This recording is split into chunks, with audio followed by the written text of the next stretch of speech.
immigrant and refugee community is, of course, part of our city, and it's a part of every city. And it's about time 3 years ago we decided as a country to have this week called Welcoming Week.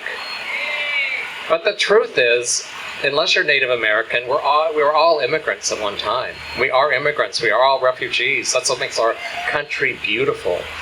And so the fact is, we need to celebrate a week like this because we must welcome all of our communities, because all of our lives are enriched by getting to know people from different countries.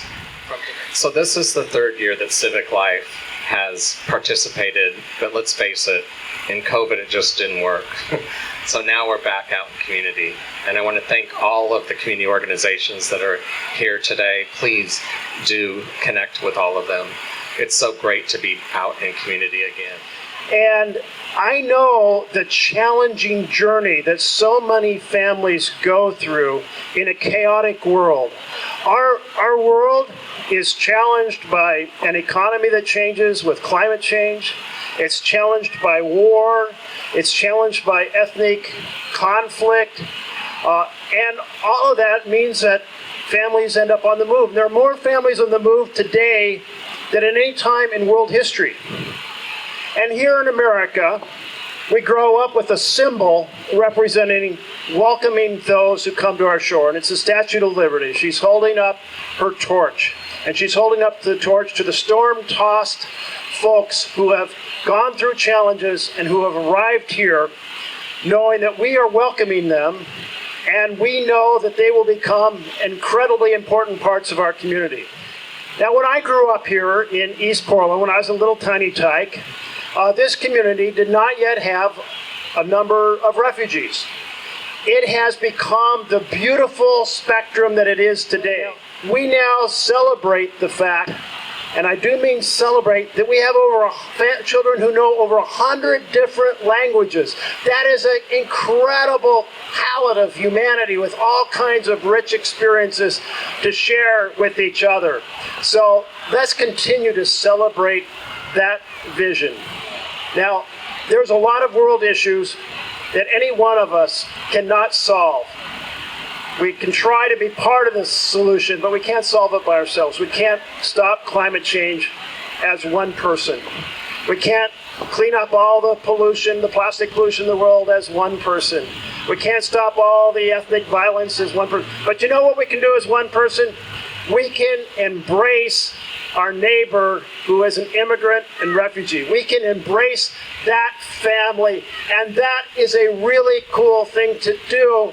And then we know that as they succeed, they are going to embrace and support others who come. So let's do everything we can to support our immigrants from every corner of the world, and pass, knowing that love, that support, that compassion will be passed on, and it will be a more beautiful city, a more beautiful country, and a more beautiful world. Thank you all so much. Take care.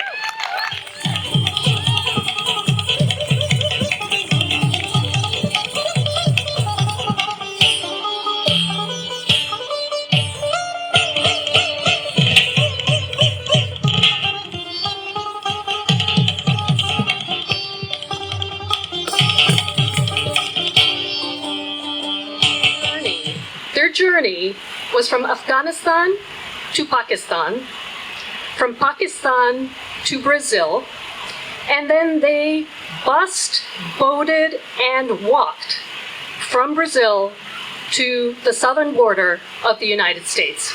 And that included walking through the Darien Gap. If you don't know what the Darien Gap is, look it up. It's a narrow piece of land between South America and North America. It's 70 miles of jungle and hills and mud. And she walked with her 2-year-old and her 4-year-old from Brazil through the Darien Gap to the United States. That is resilience. That is strength. That is such a desire to create a better life.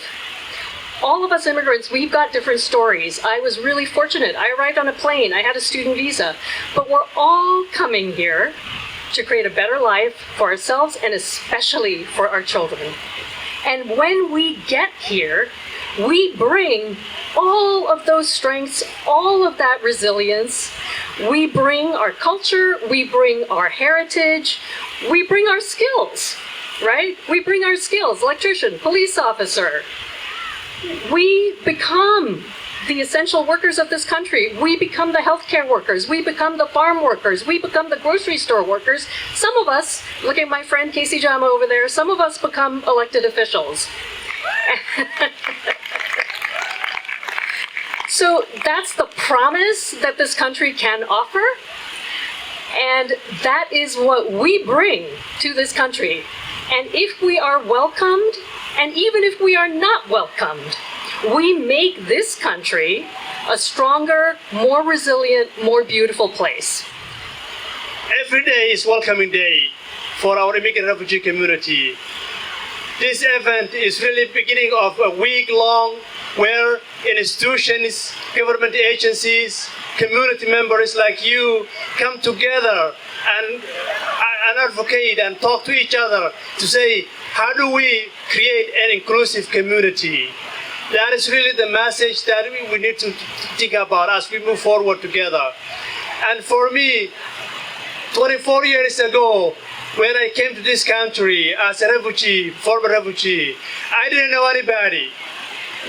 My community now grown to people from all over life, from multilingual speakers, many, many countries, and those communities are now the fabric of our community. So for me, welcoming means that we have to really ensure that immigrant and refugee community are also part of our community, but making sure also when we say we welcome, how do we show up for welcoming? Welcoming is about action. It's about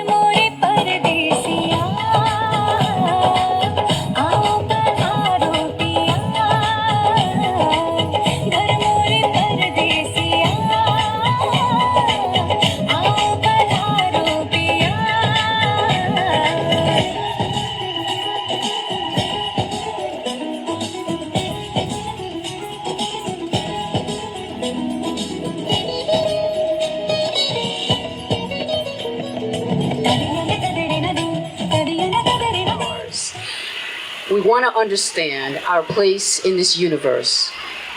There is a place for all of us. And as magnificent as this galaxy is, there is other life that is as special and even more phenomenal in the odds against it being formed. A life that is as radiant and as bright as any quasar in our Milky Way. A life that scientists have calculated as only having 1 in 400 trillion chances of being born. If you had the opportunity to meet life so rare, how would you treat that life? Would you treat it as precious? Would you celebrate it? Create ceremony around it? Would you want to treat it with the greatest care? 1 in 400 trillion odds. I beat those odds. You beat those odds. We all beat those odds. You know what that means? It means we're special. You know, a couple of years ago, I referred to that time as the time that the school buses disappeared, right?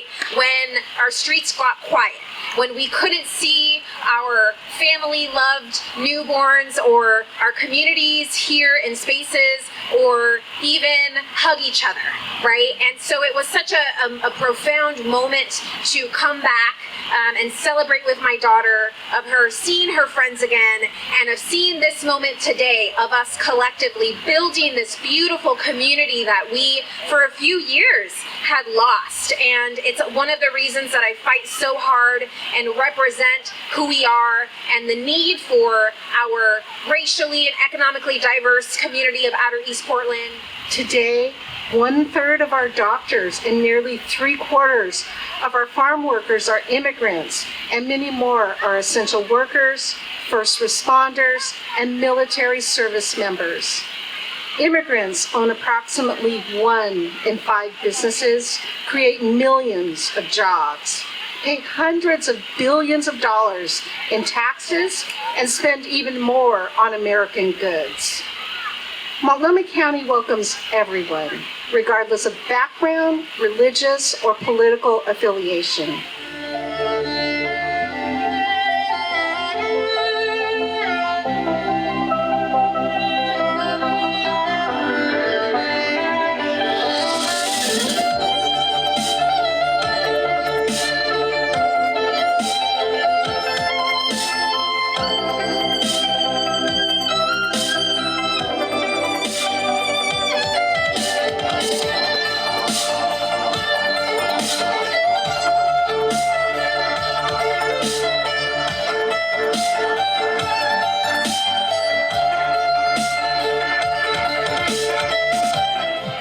immigrant, Welcoming Week means the world to me.